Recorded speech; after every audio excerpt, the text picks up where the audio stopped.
Our next speaker is one of the really good CEOs I know. I met her when she was CFO of Square, took that little company, and she joined very early into a very large company. And we're very lucky to partner with her at Nextdoor, where she's CEO too. She's also pretty passionate about women entrepreneurs. She has a nonprofit called Women Who Launch, and maybe she will or won't talk about that. And she's on the board of Walmart, but I won't take any more of her time. Sarah?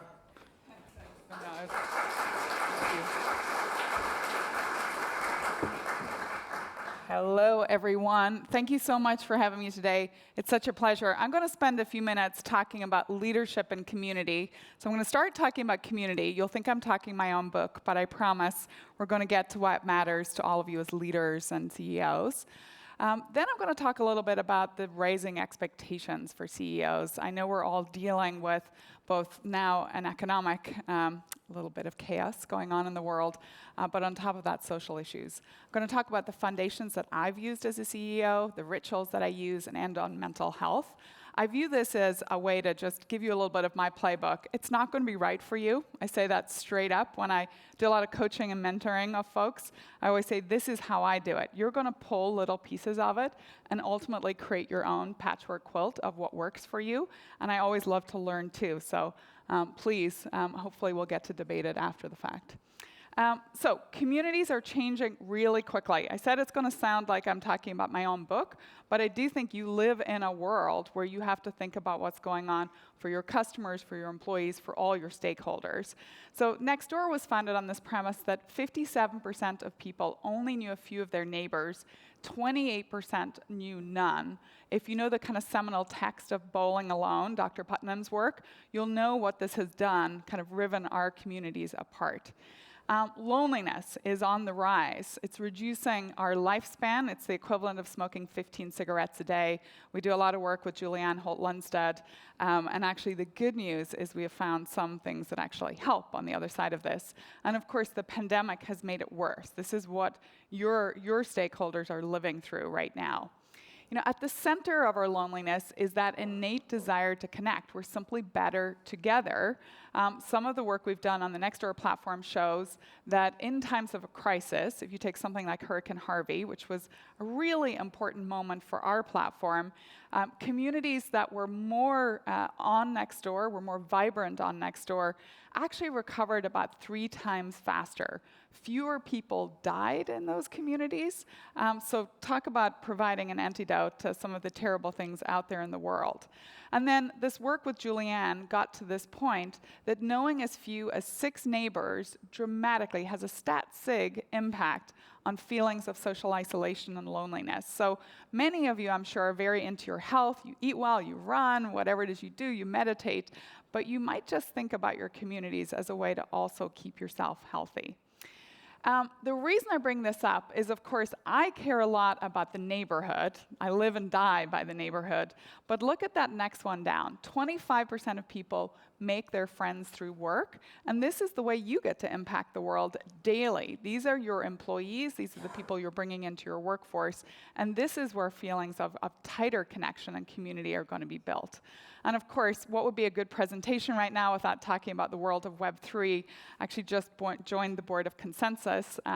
They do MetaMask as well as a lot of the developer tools in Web3 like Infura, Truffle, and so on. And the reason I joined was because of this big shift going on, broadly speaking. DAO is kind of the word of the day. But what's happening here is, I think, this next big phase of technology revolution happening, where we can build new communities. We take out the middleman, the middlewoman, in effect.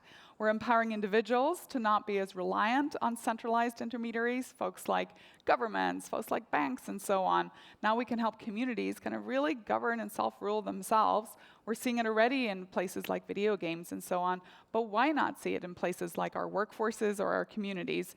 And of course, everyone is free to connect and build together. And I bring that up because you're all living in these transformational moments. And to kind of completely miss the shift from Web 1 to Web 2, right? We would all miss that mobile revolution. Web 2 to Web 3, really big shift in the age of communities. Okay, transitioning to expectations of leaders. I really feel we all have no choice when it comes to taking a stand on social issues. Why is that? First, it's generational. We all know that younger workers, consumers, are demanding it, right? I am the mom of 2 teenagers, so I got those wonderful Gen Zs coming up in my world. These people care so much about their communities. They're doers. They actually give me so much optimism for our future because they're not willing to sit around. Technology, there is nowhere to hide. So not taking a stand is taking a stand. Saying nothing is explicitly deciding that you're not talking on that issue, and therefore sending a signal out into the world that perhaps you don't care about that issue. And technology is going to come and get you. We lived this myself. Like, one of the hardest moments of leadership that I have lived through was the summer of 2020. So we had begun the pandemic, right? We'd all learned how to work from home. Nextdoor actually rose to meet the moment. It was a beautiful thing. Our purpose really met what was happening around local communities. The murder of George Floyd happens, and I took a beat and moved really slow. And then we did something really kludgy. We kind of put something out in the world that said, Black Lives Matter, just a PR press release moment. And suddenly the wave coming in on this topic of racism was hard to miss. And this is where technology really comes after you, right? We had people who said, Nextdoor has not done enough work in this area. At one point, I remember standing, talking to our co-founder, and he said, oh my God, AOC just tweeted at us. And that moment of fear, it was a really good reminder that you cannot stand back. You have to lean forward. In our case, we leaned heavily into what we're building, and we can take that off to the side and talk about that. But I bring it up because you don't have the choice just to sit around and be quiet. It's activist-driven, and investors are embracing it too, right? We're all hearing about ESG as a topic, and where investors are trying to go in order to look at all of our companies.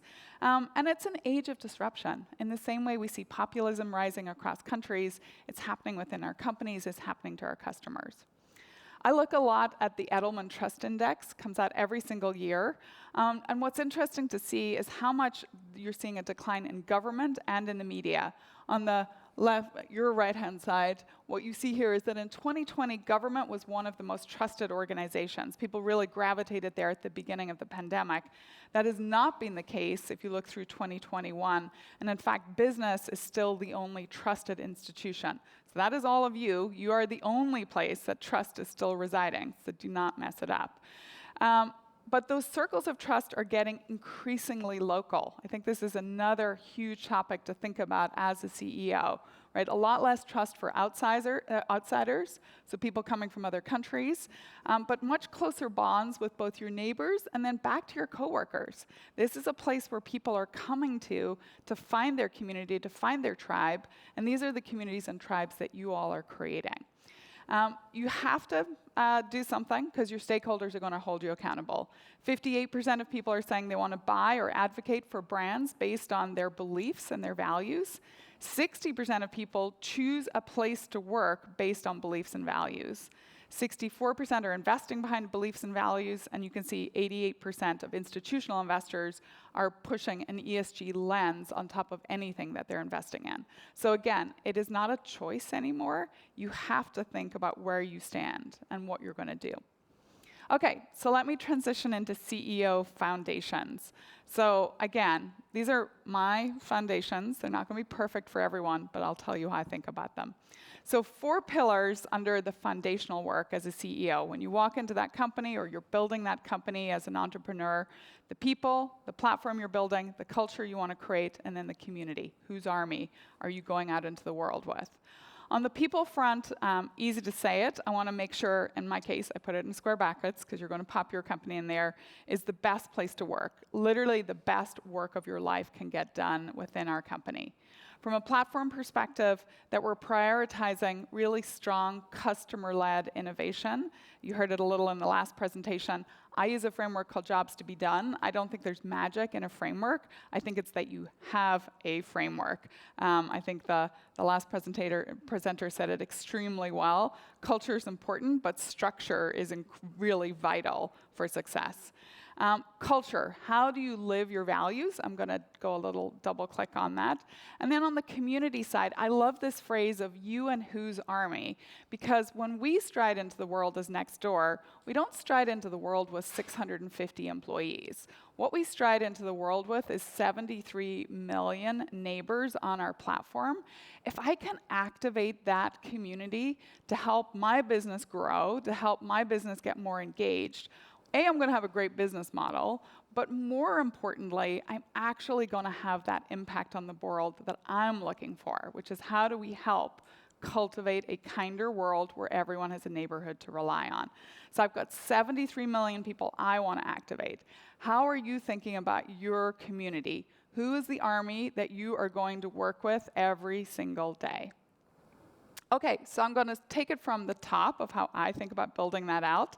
Number one is being clear on purpose. So I did have the amazing opportunity to work alongside Jack Dorsey, and Jack would always talk about our purpose as, in 1,000 years, are the people who come after us going to rally behind this purpose?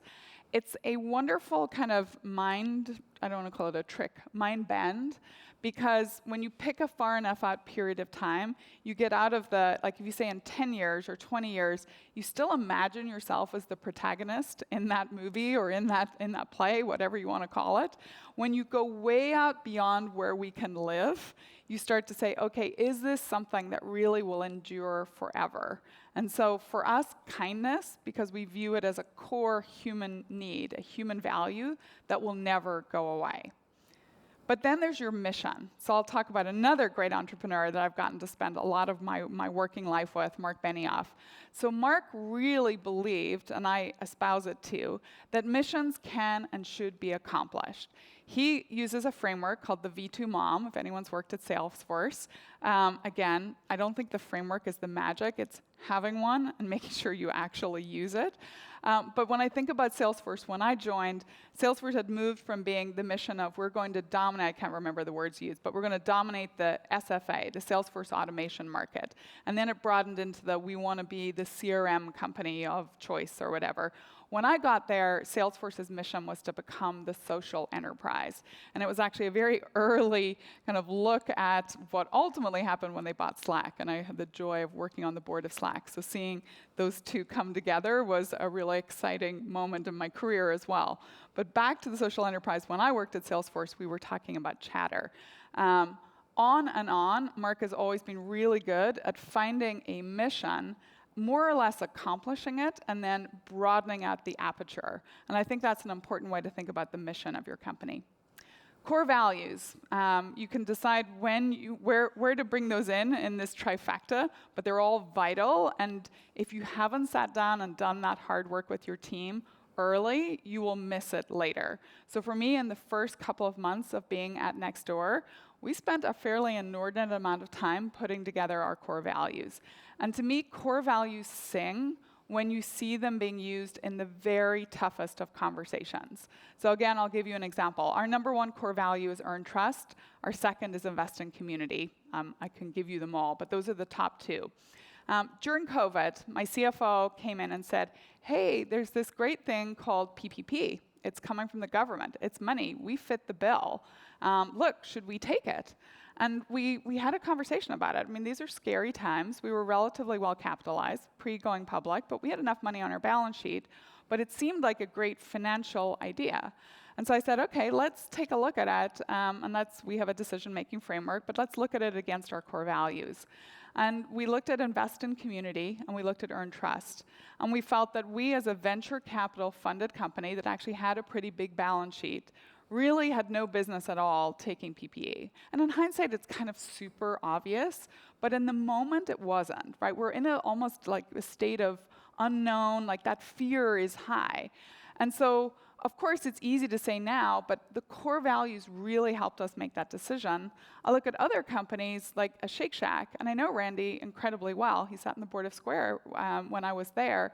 he is a wonderful individual. They are an amazing company. But how did they misstep and take like PPP? To me, it comes back to, are your core values living in the toughest moments? So hopefully you're all thinking that through right now. I talked about the framework for product development. I love the jobs to be done framework because it is the customer at the heart of everything. It sends your employees back all the time to do that customer insights work. And I think the push is to get them away from a facile customer insights. We did a survey and our customers say X. I always push them to think about the follow me homes, right? You had Scott it into it, probably the master of this, a little kind of stalkerish to go watch your customers in action, but really amazing to think about how he built into it in those first days when he's building out QuickBooks and so on. Of course, the absolute, the Dairy Queen example that Clayton Christensen uses is a beautiful example. I was re-listening to his newer book that he published right before he passed away about how you measure your life, but it reminded me about the milkshake problem. If you don't know it, go take a read. It's a short white paper that you can read. But really, always asking yourself, are you seeing what your customers are doing with your product? Not what they tell you they're doing or telling you what they want, but the hacks that your customers do, in my mind, are some of the best pieces of product innovation to then go test, test, test against. Okay, and then repeat. So I have a framework called COPE. I don't know where I stole this one from, but whoever came up with it, great idea. Create once, put everywhere. So think constantly about when you're creating anything within the company, how do I get it in front of my stakeholders? How do I get it in front of my customers, my partners, my board, my employees? Try not to, what I find in any kind of creation moment, people are constantly coming up with new creation. I'd rather have less creation and much more of the sales and marketing on it, which is this COPE strategy. And then I put it all on one page. So if you work at Nextdoor, the first thing you see when you walk in the door is what we call our green page. It has our purpose, our mission, our values. You can see our stakeholders, our ambition, strategy, pillars, objectives. The secret is not in what's sitting on this page. It's the fact we can articulate it in one page. Okay, so on to CEO rituals, which was really what my presentation was billed at. So I'll always start at the front door, which is hiring. This is how I roll in life. Number one, how I hire. Smarts first, loyalty second, experience a distant third. My graph is my graph of that. When you hire someone who's smart, like please don't hire someone that's not smart to begin with, but on the experience front, when you hire someone with tons of experience, they're the red line. They come in the door, they have a playbook, it feels like just a warm bath. You're like, oh my God, where was I before you showed up? The problem with too much experience is they really have such a strong sense of the playbook that they can't get off it. I often joke, like people like that, you're like, how about we do this? They're like, no, on day 256, we do exactly this. So they miss a lot of, I think, the zags that create really big market opportunities and really big outcomes. So that's why I like the more of an experience a distant third, because I actually love putting smart, loyal people in the soup because they're pedaling so hard, they often come up with some of the most creative outcomes. That's my wonderful exponential green line. Second thing in interviews, one hack for me is I always use real problems. I try not to use synthetic examples or too much kind of trite asking, what's the greatest accomplishment you've ever had in life? I typically use them to actually help my thinking. It adds a lot of efficiency because if you're growing as fast as you're all likely growing, as fast as we are growing, you're going to be doing a lot of interviewing. And to me, it's a way actually to get some work done because I find it's a really great way to use two brains at once on a problem that I actually care about. And then this final hack is if I asked to see your performance review, what would it say? Stole this from Vinod. He actually asked me this in my interview for Square. We talked about it afterwards because it is an amazing way for people to kind of take the total truth serum in that moment because now they think you're actually going to ask for it. I think you did ask for them too. But it's a remarkable way to get people to really kind of, they're a little thrown by it, and often that's the moment where you get real clarity of both, frankly, what they're really good at, but often what they may be worried about that you're going to find out. It's not always a bad thing, but you want to go in eyes wide open. Okay, I also use this framework, classic kind of 2x2, of passion and expertise. I'll start over here in the left, which is where you have high passion for a role. You're probably in it, because you're, as a CEO, usually when you're trying to hire someone, when there's a gap, you are doing it. And you have low expertise. This is a real danger zone. Please go hire here right away, because you don't even know what you don't know, and you think you know it. Then I go to the bottom right, which is where you have high expertise and low passion. That might surprise you a little, because you're like, well, you can do it, so why don't you just keep doing it? When I get to CEO health, we're going to talk about this, but this is where you get worn down. And as a CEO, you can never, right, you always have the mask on, right? You are the eternal optimist. You have to lift the whole company. You need to be really careful of your own personal energy. And this is a place where I think you really can get it sucked out of you. The dirty secret for me when I was the CFO of Square, I really don't love investor meetings. I'm really good at it, but I find it repetitious. I find it not very creative. It's a whole kind of genre of meetings that I would like to condense into one, to many, and then just spend an hour of my quarter on it. But instead, as a public company CFO that got bigger and bigger in the public markets, it became more and more of my time. And then that becomes a problem, because one day you do wake up and you say, I don't want to do this job anymore. 3, high passion, high expertise. It's an area like I think sometimes you just need to be a little bit more fluid in how you define roles. It's a great place for you to show your expertise. It will give you tons of energy. One thing I loved working with Jack is he never narrowed my aperture as a CFO. I got to start businesses. I got to run products because there were places where I had high passion and high expertise. Box 4, if you're the hiring manager here, you're all in trouble, but you'll probably know, and I normally come to this last because most people don't spend any time here. If you have low expertise and low passion, normally you do what any good CEO does, and you delegate that. Okay, one other thing for hiring, I love this, from my head of people, Brian Power, always talks about the trajectory. So not where you're at, but where you've come from. His example is always, you'll hire these people, you'll interview these people, they're amazing. They've gone to Stanford, they've joined Google, they have the most amazing resume ever. How do you trade them off? And his is always, where have they come from? Put the story on the right, on your right. When I was recruited to Square, I remember meeting the recruiter. We're sitting in a little cafe, and he's like, they love you, they love you, they love you. They just think you're too nice. And he kept on and on and on about like when it had to be tough in life.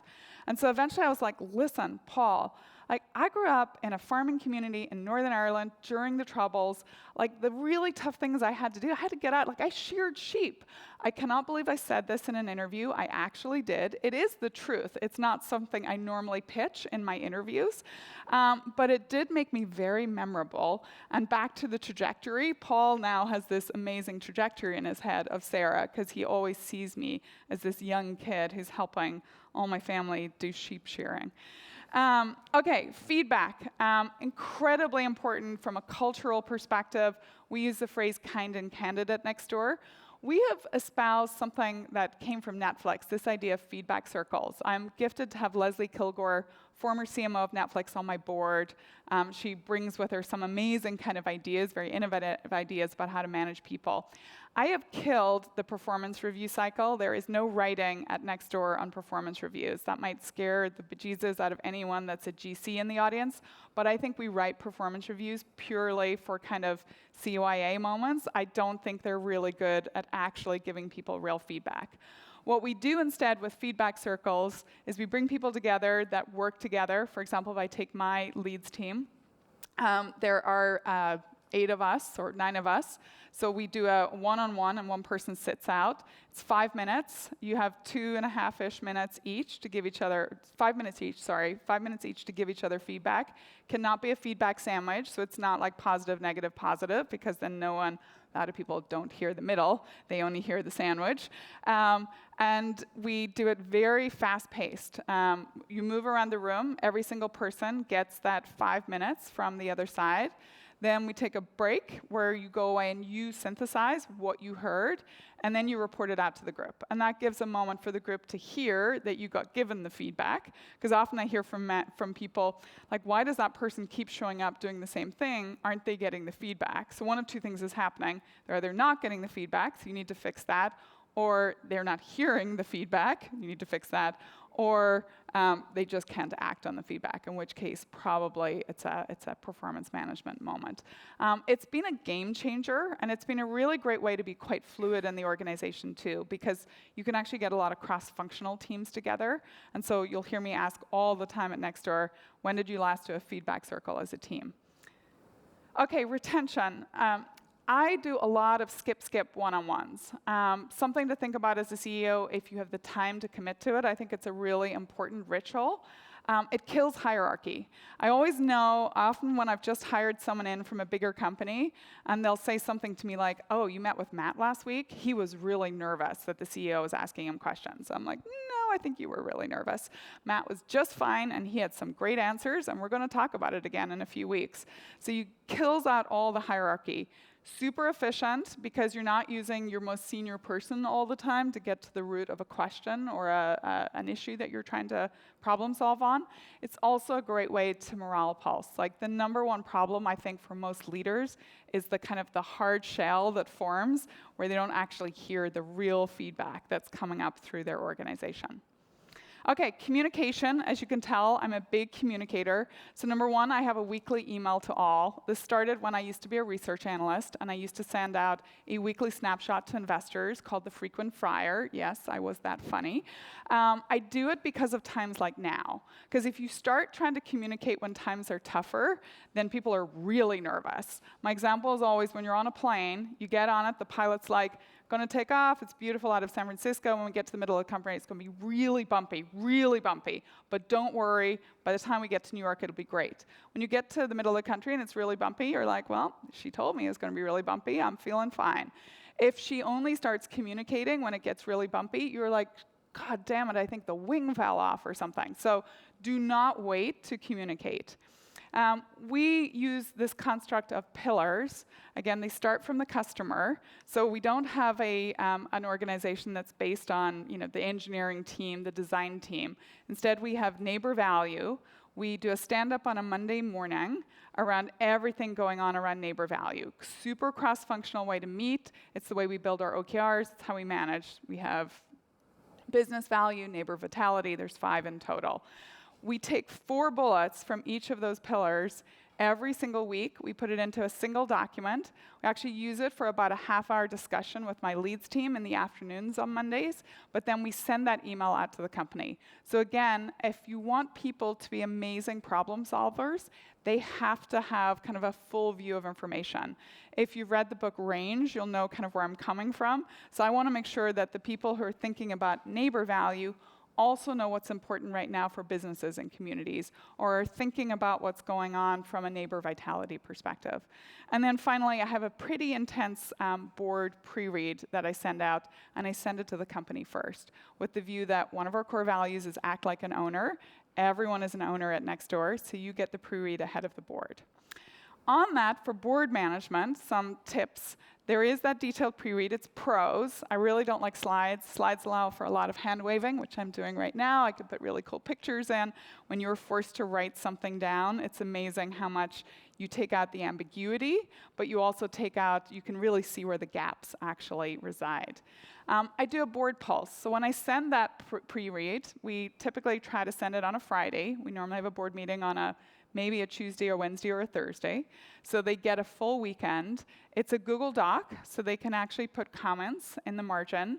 Then my team can respond to them. Part of that is to get rid of all the little kind of ticky-tacky questions that can really derail board meetings. So I'm trying to get those all out of the way.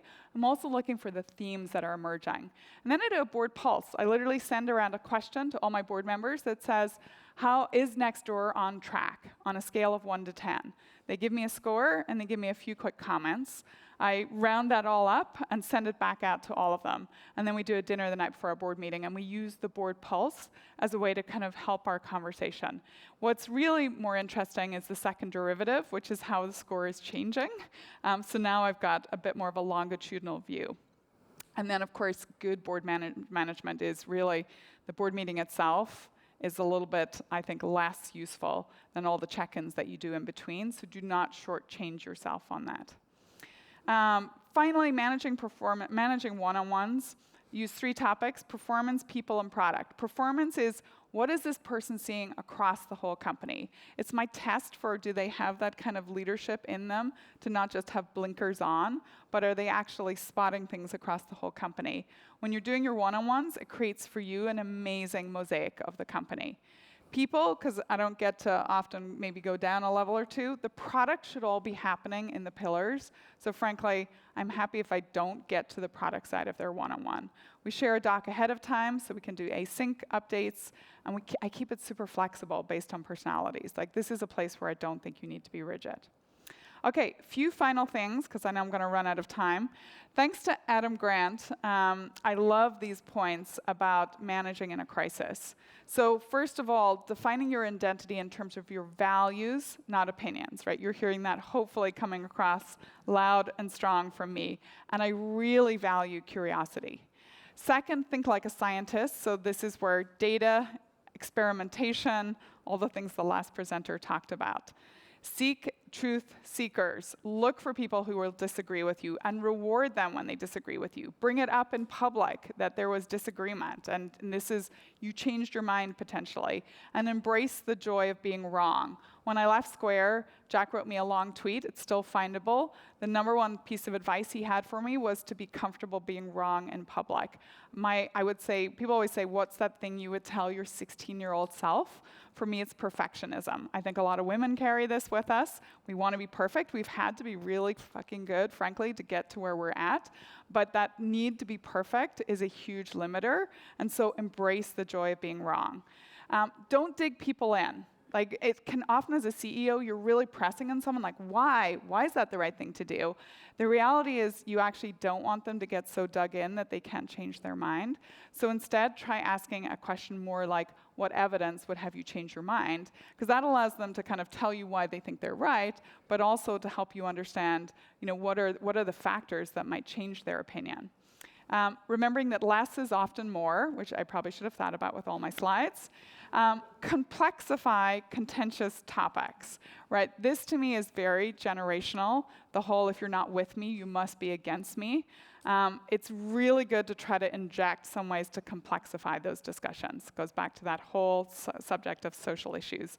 And then expand your emotional range, right? I think there's just these moments we're all learning as CEOs to be vulnerable in the moment. I heard Mike Cannon-Brooks speak recently, co-CEO of Atlassian, and he talked about after their IPO, and it resonated because Atlassian's IPO and Square's IPO happened in the same week, and we were in the worst market ever going public.